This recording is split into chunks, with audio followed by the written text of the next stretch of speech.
Hi everyone, welcome to GS question paper. GS question paper में आज हम लोग जीके जीएस से रिलेटेड और साथ ही साथ करंट अफेयर से रिलेटेड एमसीक्यूज़ को सॉल्व करेंगे। टोटल 20 एमसीक्यूज़ रहेंगे, लेकिन जिसमें एक्स्ट्रा फैक्ट्स बताया जाएगा वो सभी कभी ना कभी एग्जाम्स में आए हुए हैं, तो इन सारे फैक्ट्स को देखिएगा। ईजी क्वेश्चन से स्टार्ट करते हैं।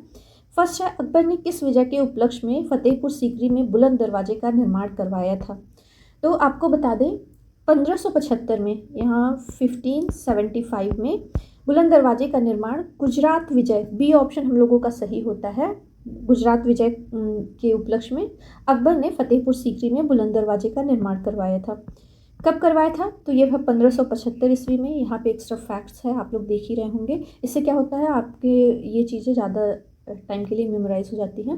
फतेहपुर सीकरी में बुलंद दरवाज़ा 1575 में मुगल सम्राट अकबर के द्वारा बनवाया गया था और इसका निर्माण गुजरात पर उसकी जीत के उपलक्ष्य में किया गया था। सेकेंड क्वेश्चन, ये भी इजी है। अकबर ने सन 1579 में यानी कि 1579 में किस स्थान पर इबादत खाना स्थापित करवाया था? चार ऑप्शन है, आगरा, फतेहपुर सीकरी, मेरठ या फिर दिल्ली। तो इन सारे में से आप लोग गेस कर ही लिए होंगे। ये इबादत खाना सर्वधर्म समभाव के लिए बनवाया था उसने, जहाँ पे सभी धर्मों के लोग आते थे और अपने बात या विचार रखते थे और एक दूसरे से साझा करते थे। तो ये था आपका बी ऑप्शन, फतेहपुर सीकरी में। कब करवाया था? तो ये करवाया था 1579 में। नेक्स्ट क्वेश्चन, जिसके द्वारा संवैधानिक संशोधन अधिनियम दिल्ली को भारत के राष्ट्रीय राजधानी का दर्जा दिया गया था। अब आपको बताना है वह कौन सा संवैधानिक संशोधन अधिनियम था जिसके तहत दिल्ली को भारत के राष्ट्रीय राजधानी क्षेत्र का दर्जा दिया गया। तो ये था 79th संवैधानिक संशोधन या 78 संवैधानिक संशोधन, 85 या 86, इन चारों में से कौन सा ऑप्शन सही होगा? तो इसके बारे में हम लोग डिटेल नीचे देखते हैं, लेकिन अभी बता दें आपको इसका आंसर होगा ए ऑप्शन। 69वां संवैधानिक संशोधन था जिसके तहत दिल्ली को भारतीय राष्ट्रीय राजधानी क्षेत्र का दर्जा दिया गया था। चलिए यहाँ पर देख लेते हैं। भारतीय संविधान के 69वें संशोधन अधिनियम में 1991 में हुआ था। दिल्ली को विशेष दर्जा प्रदान किया गया था, इसे राष्ट्रीय राजधानी क्षेत्र घोषित किया गया। इसने राज्य के लिए एक राज्य विधानसभा और मंत्री परिषद बनाई गई और इस अधिनियम के तहत आदित्यनाथ झा दिल्ली के पहले उपराज्यपाल बने और संविधान के अनुच्छेद 239 ने दिल्ली को केंद्र शासित प्रदेश का दर्जा दिया। ये क्वेश्चन आपका पूछा भी गया हुआ है। चलिए नेक्स्ट क्वेश्चन देखते हैं, ज्योग्राफी से रिलेटेड। उत्तर प्रदेश राज्य की भूगर्भिक संरचना के संबंध में कौन सा कथन सत्य है?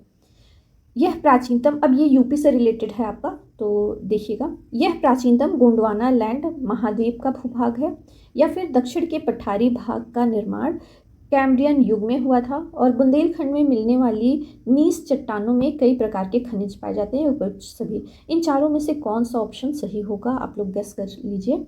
इसमें से होगा उपर्युक्त सभी। यहाँ पर डी ऑप्शन सही होगा, क्योंकि प्राचीनतम गोंडवाना लैंड महाद्वीप का भूभाग है, ये सही है। और दक्षिण का जो पठारी भाग है इसका निर्माण पूर्व कैम्ब्रियन युग में हुआ था। मैंने अपने ज्योग्राफी वाले लेसन में इसके बारे में बताया हुआ है कि जो पठार वाला रिलेटेड वीडियो है स्पेशली, तो वहाँ पर कि इसका निर्माण जो था वो पूर्व कैम्ब्रियन युग में हुआ था और बुंदेलखंड में मिलने वाली नीस चट्टानों में कई प्रकार के खनिज पाए जाते हैं। आपको भी पता होगा बुंदेलखंड और बघेलखंड, ललितपुर, मिर्ज़ापुर, ये सारे जो ज़िले हैं ये इन सब में सबसे ज़्यादा खनिज पाए जाते हैं। वैसे उत्तर प्रदेश में बहुत ज़्यादा खनिज नहीं पाए जाते, लेकिन जितना भी ये बुंदेल और बघेलखंड से रिलेटेड है इन सारे में खनिज भंडार पाए जाते हैं। चलिए नेक्स्ट क्वेश्चन देखते हैं। निम्न में से कौन सा खनिज मिर्ज़ापुर जनपद में नहीं मिलता है? एक और क्वेश्चन आया हुआ है कि कौन सा खनिज उत्तर प्रदेश में नहीं मिलता है, और है अभी हाल फिलहाल में खोजा गया था, तो फिलहाल ये प्रश्न नहीं बनेगा। लेकिन आपको बता दें कि अभ्रक जो है वो, अभ्रक और टिन दो ऐसे धातु हैं जो कि उत्तर प्रदेश में नहीं पाए जाते हैं। अभ्रक और टिन ये दो धातु आपके उत्तर प्रदेश में नहीं पाए जाते हैं। अब इन चारों में से देख लेते हैं कि कौन सा खनिज मिर्ज़ापुर जनपद में नहीं पाया जाता है। एस्बेस्टस, एंडालसाइट है, पायराइट्स है और यूरेनियम। इन चारों में से यूरेनियम, सी ऑप्शन सही होगा। यूरेनियम मिर्ज़ापुर में नहीं पाया जाता है। मिर्ज़ापुर में तो ये पाया कहाँ जाता है, इससे रिलेटेड हम लोग कुछ फैक्ट्स देखते हैं। उत्तर प्रदेश के मिर्ज़ापुर ज़िले में खनिज पाए जाते हैं, कौन सा है? एंडालुसाइट और कैल्साइट, बलुआ पत्थर, एस्बेस्टॉस, संगमरमर, चूना पत्थर और डोलोमाइट। और यूरेनियम कहाँ पाया जाता है? तो ये क्वेश्चन पूछा है उत्तर प्रदेश में, तो उत्तर प्रदेश के ललितपुर ज़िले में पाया जाता है यूरेनियम। नेक्स्ट क्वेश्चन हम लोग देखते हैं, उत्तर प्रदेश राज्य के किस क्षेत्र में बॉक्साइट के भंडार स्थित हैं? 4 ऑप्शन यहाँ पर दिए गए हैं और इसका आंसर 2 एग्ज़ाम्स में अलग अलग था, तो फिलहाल आपको बता दें ताकि आप लोग अगर जो ये पूछे इससे अलग कुछ पूछे ज़िले तो वो भी आप बता सकें। यहाँ पर उत्तर प्रदेश में किस क्षेत्र में पाया जाता है? मिर्ज़ापुर और सोनभद्र में, और वाराणसी और बांदा में, हमीरपुर झांसी में, इलाहाबाद व ललितपुर में। तो इसका जो करेक्ट आंसर है वो है वाराणसी और बांदा में, बी ऑप्शन यहाँ पर सही होगा। तो कौन कौन सा ऐसा क्षेत्र है? वाराणसी है, बांदा है, चंदौली है। चंदौली आपका वाराणसी से सटे हुए है, तो वो वाराणसी या फिर चंदौली, चंदौली बांदा एग्जाम में पूछा गया था, अभी यहाँ पर वाराणसी और बांदा है। बॉक्साइट मुख्य रूप से बांदा और चंदौली जिलों में पाया जाता है। उत्तर प्रदेश, इससे रिलेटेड और भी कुछ क्वेश्चन है मोस्ट इंपॉर्टेंट जो इसको मैंने यहाँ पर पॉइंट आउट किया है। एक पूछा था कि उत्तर प्रदेश राज्य में खनिज विकास निगम की स्थापना कब की गई थी? ये आपका मोस्ट इंपॉर्टेंट क्वेश्चन है, तो ये की गई थी 23 मार्च 1974 ईस्वी को। फिर एक क्वेश्चन बना था कि उत्तर प्रदेश में पहली खनिज नीति कब घोषित की गई थी? तो ये की गई थी 29 दिसंबर 1998 को। और उत्तर प्रदेश की कितने जिलों को खनिज बहुल क्षेत्र घोषित किया गया है? अभी हाल फिलहाल में तो 10 जिलों को है खनिज बहुल क्षेत्र घोषित किया गया है। चूना पत्थर भंडार में देश में उत्तर प्रदेश का कौन सा स्थान है? तो चूना पत्थर भंडार में उत्तर प्रदेश में देश का पूरे देश में ये दूसरा स्थान है। एक क्वेश्चन बना है कि देश के कुल खनिज उत्पादन में उत्तर प्रदेश का कितना योगदान है? तो ये है 2.6% योगदान है। कांच के बालू के संदर्भ में उत्तर प्रदेश का प्रथम स्थान है, इसलिए मोस्ट इंपॉर्टेंट हो जाता है। कांच बालू के उत्पादन में उत्तर प्रदेश का प्रथम स्थान है और चूना पत्थर के उत्पादन में इसका दूसरा स्थान है। सोनभद्र है, चाइना क्ले का प्रमुख स्थान क्षेत्र है। एक था चाइना क्ले का प्रमुख स्थान कौन सा है? तो वो सोनभद्र है। आई होप आप लोगों को ये सारे पॉइंट्स अच्छे से समझ में आ गए होंगे। नेक्स्ट देखते हैं, खेल के सामान उत्तर प्रदेश राज्य के किन स्थानों पर बनाए जाते हैं? इलाहाबाद, वाराणसी, मेरठ, आगरा, कानपुर, लखनऊ, बस्ती, गोंडा। तो उत्तर प्रदेश में 3-4 ज़िले हैं जहां पर खेल के सामान बनाए जाते हैं, प्रमुख रूप से 2 है, एक है मेरठ और दूसरा है कानपुर। तो यहाँ पर है खेल के सामान उत्तर प्रदेश में किन स्थानों पर बनाए जाते हैं? तो 2 में लखनऊ नहीं आएगा, मेरठ, कानपुर, आगरा तीनों आएगा, तो यहाँ पे बी ऑप्शन हम लोगों का सही हो जाएगा, मेरठ और आगरा। अब देखते हैं इसके बारे में थोड़ा सा हम लोग कुछ डिटेल आपको बता दें कि सॉरी इसमें डिटेल मैंने नहीं दिया है क्योंकि ज़्यादा कुछ है नहीं। मेरठ, आगरा, कानपुर ये 3 हैं खेल के सामान के लिए। और पूरे देश में अगर जो पूछेगा तो पूरे देश में है आपका जालंधर। जालंधर पूरे देश में पहले स्थान पर है खेल के सामानों के उत्पादन में और निर्यात में। और साथ ही साथ वाराणसी भी है, खेल का सामान यहाँ पर भी बनता है। नेक्स्ट देखते हैं, धान उत्पादन के क्षेत्र में उत्तर प्रदेश राज्य का देश में कौन सा स्थान है? तो धान के उत्पादन के विशेष में पूछ रहा है, अभी हाल फिलहाल 2023 का आपको डाटा बताते हैं। प्रथम, द्वितीय, तृतीय या चतुर्थ। तो धान के उत्पादन में उत्तर प्रदेश में राज्य में कौन सा स्थान है? तो इसका है द्वितीय स्थान, बी ऑप्शन यहाँ पर हम लोगों का सही होगा। आइए इससे फैक्ट देखते हैं, उत्तर प्रदेश देश में कृषि उत्पाद वाला दूसरा सबसे बड़ा राज्य है। यह देश में गन्ना और खाद्यान्न उत्पादन का सबसे बड़ा उत्पादक होने के साथ साथ गेहूं का सबसे बड़ा उत्पादक है। सबसे ज़्यादा खाद्यान्न किस राज्य से प्राप्त होता है देश को? तो वो है उत्तर प्रदेश। और सबसे ज़्यादा गन्ना तो वो उत्तर प्रदेश है। साथ साथ आपका आलू भी यहाँ पर सबसे ज़्यादा होता है, नंबर 1। इसमें देखते हैं कि उत्तर प्रदेश में दूसरे स्थान पर कौन कौन सा आता है उत्पाद? तो वो है चावल, बाजरा, जौ और अन्य दाल जितने भी हैं उसमें सबसे बड़ा उत्पादक भी है। और सबसे ज़्यादा धान का उत्पादन कहाँ होता है? तो ये है पश्चिम बंगाल में। आई होप आप लोगों को ये सारे फैक्ट्स अच्छे से क्लियर हो गए होंगे। 3-4 फैक्ट्स आपको एक क्वेश्चन में मिल गया। नेक्स्ट देखते हैं, उत्तर प्रदेश राज्य में अरहर मुख्य रूप से किस फसल के साथ बोई जाती है? मोस्ट इंपॉर्टेंट क्वेश्चन है और रिपीटेड क्वेश्चन भी है। धान, गेहूँ, मक्का, जौ, ज्वार, बाजरा, सरसों, अलसी। तो अरहर जो है वो कई फसलों के साथ बोया जाता है और उसमें पूछा है मुख्य रूप से, तो ये बोया जाता है आपका ज्वार और बाजरा। यहाँ पर सी ऑप्शन सही होगा। ज्वार और बाजरा, अब सरसों, अलसी और धान, गेहूँ और मक्का और जौ, इसमें से देख लेते हैं।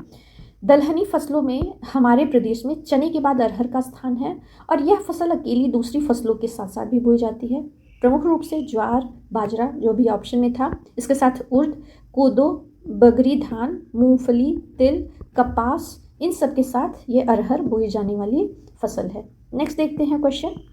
निम्न में से उत्तर प्रदेश का प्रमुख गन्ना उत्पादक क्षेत्र नहीं है। यहाँ पर ध्यान दीजिएगा, ये पूछा है नहीं है, तो तराई क्षेत्र, गंगा यमुना का दोआब, दक्षिण का पठारी प्रदेश, या इनमें से कोई नहीं। तो ये तो आपको इजी होगा क्योंकि दक्षिण का जो पठारी प्रदेश है वहाँ का ना ही भौगोलिक और ना ही आपका वातावरण उस तरीके से है गन्ना उत्पादन के लिए, तो यहाँ पर सी ऑप्शन हम लोगों का सही होगा, दक्षिण का पठारी प्रदेश। नेक्स्ट क्वेश्चन देखते हैं। ये आपका करंट अफेयर से रिलेटेड है, अभी हाल फिलहाल में। NISAR यानी कि इसका फुल फॉर्म है NASA ISRO synthetic aperture radar. ये नासा और इसरो अभी हाल फिलहाल में, अभी करंट अफेयर्स में मैंने बताया था, नासा और इसरो दोनों लोग साथ साथ एक MOU पे साइन किए हैं। तो ये था उस उपग्रह को बनाने का, NASA ISRO synthetic aperture radar. ऐसे उपग्रह के दो प्रमुख घटकों को भारत के एक एकल अंतरिक्ष यान बनाने के लिए जोड़ा गया है। किस जगह पे? यहाँ पर खाली स्थान होना चाहिए था। भारत के किस स्थान में एकल अंतरिक्ष यान बनाने के लिए जोड़ा गया है? 4 ऑप्शन है, मुंबई, चेन्नई, बेंगलुरु या फिर कोच्चि। तो ये जो दो प्रमुख घटक एक साथ जोड़ा गया है, ये है आपका बी ऑप्शन, बेंगलुरु में। नेक्स्ट क्वेश्चन हम लोग देखते हैं। अच्छा, इससे रिलेटेड कुछ फैक्ट्स देख लेते हैं। NISAR उपग्रह है दो प्रमुख घटकों को बेंगलुरु के भारत में एकल अंतरिक्ष यान बनाने के लिए जोड़ा गया है। 2024 की शुरुआत में लॉन्च करने के लिए तैयार नासा और भारतीय अंतरिक्ष संशोधन संगठन या इसरो द्वारा संयुक्त रूप से विकसित किया जा रहा है। और ये विकसित क्यों किया जा रहा है? ताकि पृथ्वी की भूमि और बर्फ की सतहों की गतिविधियों को बेहद सूक्ष्मता से ट्रैक किया जा सके। तो इसके लिए ये किया जा रहा है, एकल अंतरिक्ष यान बनाया जा रहा है। चलिए नेक्स्ट क्वेश्चन हम लोग देखते हैं। ये भी आपका करंट अफेयर से रिलेटेड है। वैंकूवर कनाडा में होने वाले financial action task force style क्षेत्रीय निकाय, जिसको FSRB कहते हैं, मनी लॉन्ड्रिंग एशिया प्रशांत समूह यानी कि एशिया पैसिफिक ग्रुप की पूर्ण बैठक में कौन सा देश पर्यवेक्षक की स्थिति में भाग ले रहा है? यहाँ पर्यवेक्षक के रूप में पूछा है फ्रांस, भारत, UAE और पाकिस्तान। इन चारों में से कौन सा ऑप्शन सही होगा? तो पाकिस्तान तो हो नहीं सकता किसी भी हाल में। सी ऑप्शन यहाँ पर सही है, UAE यानी कि संयुक्त अरब अमीरात इसमें भाग ले रहा है। आइए इससे रिलेटेड कुछ फैक्ट्स देख लेते हैं।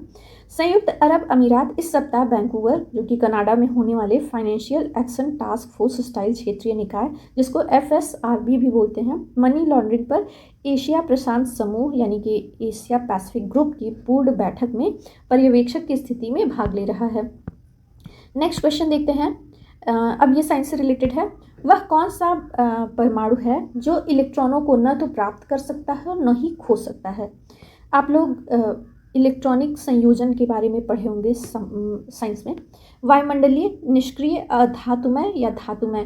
तो जो हम लोगों का आवर्त सारणी पढ़े होंगे, तो आवर्त सारणी में धातुओं को कई वर्गों में धातु, अधातु, निष्क्रिय और अक्रिय गैसें, सक्रिय गैसें में विभाजित किया गया है। इसमें वह कौन सा परमाणु पूछा है जो इलेक्ट्रॉन न तो प्राप्त कर सकता और न खो सकता है? तो वो ऐसी धातुएं होती हैं जो कि परमाणु संयोजन आप लोग पढ़े होंगे 2, 8, 18 के चक्र में घूमता रहता है। पहला इलेक्ट्रॉन 2 पूरा कर लेगा तो दूसरे में 8 भरेगा और तीसरे में 18, फिर इसी तरीके से बढ़ता चला जाएगा। तो ये हो गया निष्क्रिय। इसमें जो इलेक्ट्रॉनों को न तो प्राप्त करते हैं न खोते हैं, उनको निष्क्रिय कहते हैं या अक्रिय गैसें कहते हैं। आइए इसके बारे में हम लोग डिटेल में थोड़ा सा देख लेते हैं, क्योंकि ये थोड़ा सा समझना आप लोगों को ज़रूरी है। एक परमाणु जो इलेक्ट्रॉनों को न तो प्राप्त कर सकता और न ही खो सकता है, एक अक्रिय परमाणु कहलाता है। समूह 18 के तत्वों को अक्रिय गैस कहा। आवर्त सारणी में आप लोग देखेंगे साइड में, राइट साइड में जो गैसों का समूह होता है उसको अक्रिय गैस कहा जाता है, क्योंकि वह न तो इलेक्ट्रॉन को प्राप्त करते हैं और न ही खोते हैं। उनके पास स्थिर इलेक्ट्रॉनिक विन्यास है। इलेक्ट्रॉनिक विन्यास आप लोग को बताया मैंने कि इस तरीके से सर्कल में होता है, अर्थात उनके सभी इलेक्ट्रॉनिक ऑर्बिटल्स पूरी तरीके से भरे हुए हैं। ऑप्शन के रूप में आपको बताते हैं, जैसे हाइड्रोजन का परमाणु क्रमांक 1 है, हीलियम का 2, यानी कि उसके पास 2 इलेक्ट्रॉन होंगे। परमाणु क्रमांक 2 होने की वजह से, तो फर्स्ट ऑर्बिट 2 से पूरा भरा हुआ है। इसके पास न खोने के लिए और न ही कुछ हासिल करने की प्रवृत्ति है, तो ये आपका पूर्ण है। दूसरे नंबर पर आता है hydrogen, helium, argon, oxygen, neon, carbon. इन सब के बाद आता है आपका नियॉन का, जो कि जिसका परमाणु क्रमांक है 10, यानी कि पहले ऑर्बिट में 2 भरेगा, दूसरे ऑर्बिट में 8 इलेक्ट्रॉन भरेंगे। तो 8 2 10 हो गए पूरे। अब इसके पास ना कुछ पाने के लिए ना कुछ खोने के लिए बचा है, तो यानी कि इसका ऑर्बिट पूर्ण है। तो इस तरीके से ये सारे अक्रिय गैसें कही जाती हैं, इन सबको इसी के कारण अक्रिय गैस कहते हैं। तो उनके पास ना बैलेंस ऑर्बिटल से किसी भी इलेक्ट्रॉन को हासिल करने या खोने की प्रवृत्ति नहीं होती है। इसके साथ साथ आप लोग देखे होंगे क्रोमियम है, ये सारी गैसें हैं, हीलियम, नियॉन, ये सारी अक्रिय गैसें कहलाती हैं। क्रोमियम नहीं, सॉरी, क्रिप्टॉन। नेक्स्ट देखते हैं, अवांछनीय पौधों को हटाने की प्रक्रिया को डैश के रूप में जाना जाता है।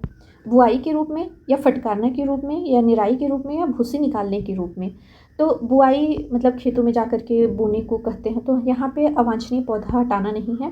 फटकना, हवा के द्वारा जो भारी है उनको, अनाज को रख लेना, और जो उसमें से घास फूस या कोई हल्की चीज़ें हैं वो बाहर निकालना। यहाँ पर सी, निराई ऑप्शन सही होगा हम लोगों का। उसको निराई बोलते हैं, निराई, या कहीं कहीं पे उसको गुड़ाई भी बोलते हैं, निराई गुड़ाई करना। सी ऑप्शन है, जिसमें अवांछनीय पौधों को हटा देते हैं ताकि जो हमारा पौधा है उसको अच्छे से सूर्य का प्रकाश मिले और जितने पोषक तत्व हैं उसको प्राप्त हो। नेक्स्ट क्वेश्चन देखते हैं, 15वां, निम्न में से कौन आमतौर पर इस्तेमाल किए जाने वाले कीटनाशक का उदाहरण है। ये कई टाइप का पूछा है, मैंने अपने साइंस में भी आप लोगों को इसके बारे में बताया है अभी हाल फिलहाल में। डाइक्लोरो डाइफिनाइल ट्राइक्लोरोएथेन, या आर्सेनिक, या 2,4 डाइक्लोरोफेनॉक्सिक एसिटिक एसिड, या बोर्डॉक्स मिश्रण, इसमें से कौन सा सही होगा। तो कीटनाशक के रूप में जो इस्तेमाल होता है ये होता है डाइक्लोरो डाइफ्लोरो ट्राइक्लोरोएथेन, यानी कि DDT, डी और टी इसको बोलते हैं। DDT आप लोग जानते होंगे, कीटनाशक के रूप में खेतों में इस्तेमाल किया जाता है, जो कि हमारे पर्यावरण को बहुत ही और हमारे स्वास्थ्य को भी बहुत ही ज़्यादा नुकसान पहुंचाता है। इसके बारे में थोड़ा डिटेल देखते हैं। डाइफिनाइल ट्राइक्लोरोएथेन को आमतौर पर DDT, जिसे आमतौर पर कीटनाशक के रूप में जाना जाता है, इसकी खोज किसने की थी। तो ये है स्विस रसायनज्ञ पॉल हर्मन मुलर ने। कब की थी, 1939 में की थी। पॉल हर्मन मुलर को 1948 में कई आर्थ्रोपोड्स के खिलाफ संपर्क जहर के रूप में DDT की उच्च दक्षता की खोज के लिए फिजियोलॉजी में नोबेल पुरस्कार से इनको सम्मानित किया गया था। फिजिक्स का नोबेल पुरस्कार इनको मिला था। नेक्स्ट देखते हैं, रासायनिक यौगिक नाइट्रस ऑक्साइड का सामान्य नाम क्या है। निद्रा गैस, डर पैदा करने वाली गैस, हंसाने वाली गैस, या फिर आंसू गैस। तो जो नाइट्रस ऑक्साइड होता है इसको बेहोश करने वाली दवा के रूप में भी यूज़ करते हैं। दूसरा है हंसाने वाली गैस। सी ऑप्शन यहाँ पे सही है, इसको लाफिंग गैस बोलते हैं नाइट्रस ऑक्साइड को। ऐसे भी पूछा है लाफिंग गैस किसको बोलते हैं, तो वो है नाइट्रस ऑक्साइड। तो यहाँ पे उल्टा पूछ लिया है, आपको रासायनिक यौगिक बता दिया गया है और वो क्या है उसका सामान्य नाम, तो इसको हंसाने वाली गैस पूछा है। आइए इसके बारे में थोड़ा सा हम लोग देखते हैं। यह एक बेहोश करने वाली दवा है और धात्विक गंध और स्वाद के साथ कमरे के तापमान पर एक रंगहीन गैर ज्वलनशील गैस है। यह पानी में साथ ही साथ घुलनशील भी है।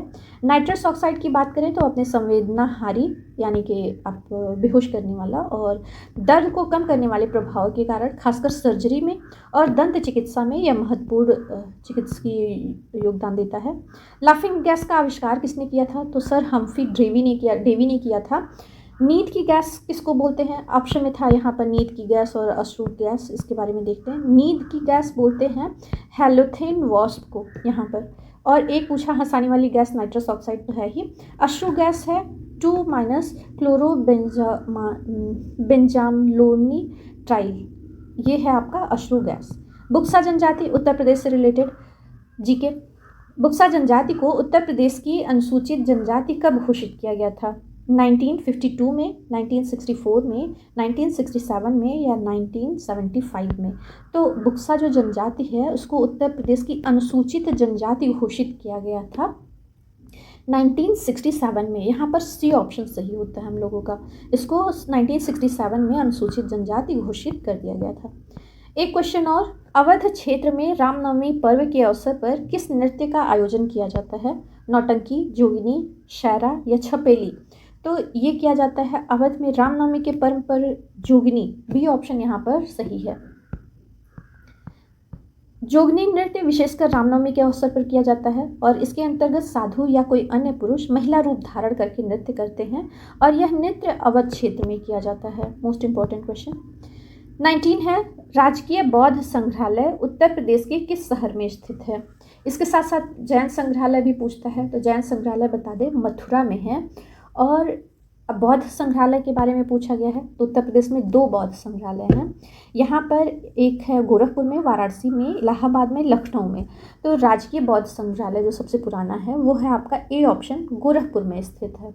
और जो दूसरा है वो पिपरहवा सिद्धार्थ नगर, अगर जो कोई सुन रहा होगा तो सिद्धार्थ नगर पिपरहवा में है, जिसका शिलान्यास हुआ था 1997 में। जो सिद्धार्थ नगर का है वो 1997 में है, उसका शिलान्यास हुआ था। और गोरखपुर की स्थापना जो बौद्ध संग्रहालय है उसकी स्थापना हुई थी 1988 में। तो ये पहले हुआ था, तो इसलिए ए ऑप्शन यहाँ पर सही है, बौद्ध संग्रहालय गोरखपुर में है। और जो सिद्धार्थ नगर का है वो 97 में करवाया गया था। आइए इससे रिलेटेड कुछ फैक्ट्स देख लेते हैं। महात्मा बुद्ध के जीवन से संबंधित कलाकृतियों का संकलन, अभिलेखीकरण, शोध एवं प्रदर्शन कर जनसामान्य को इसके गरिमामयी इतिहास की जानकारी प्राप्त करने के उद्देश्य से वर्ष 1986-87 में राजकीय बौद्ध संग्रहालय गोरखपुर की स्थापना की गई, जो कि वर्तमान में रामगढ़ ताल परियोजना के अंतर्गत स्थित है। लास्ट क्वेश्चन हम लोग का आज का, कुशीनगर के बारे में विस्तृत जानकारी कहाँ से प्राप्त होती है। अशोक के 8वें वृहद शिलालेख से, या फिर फाहियान और ह्वेनसांग के यात्रा विवरणों से, कनिष्क के सिक्कों से, या उपर्युक्त सभी। ये हिस्ट्री से भी रिलेटेड है और यूपी से भी रिलेटेड है। तो इसका जो सही आंसर होगा वो होगा हम लोगों का डी ऑप्शन, उपर्युक्त सभी। अशोक के वृहद शिलालेख के विवरणों से भी हमें कुशीनगर के बारे में जानकारी प्राप्त होती है। फाहियान और ह्वेनसांग के विवरणों से भी हमें कुशीनगर के बारे में जानकारी प्राप्त होती है, और कनिष्क के सिक्कों से भी। तो यहाँ पर डी ऑप्शन हम लोगों का सही है। आपको आज का वीडियो कैसा लगा मुझे कमेंट्स बॉक्स में बताइएगा। प्लीज़ कमेंट्स किया करिए, और नहीं करिए तो एटलीस्ट लाइक कर दिया करिए। मिलते हैं हम लोग नेक्स्ट वीडियो में, तब तक के लिए बाय बाय।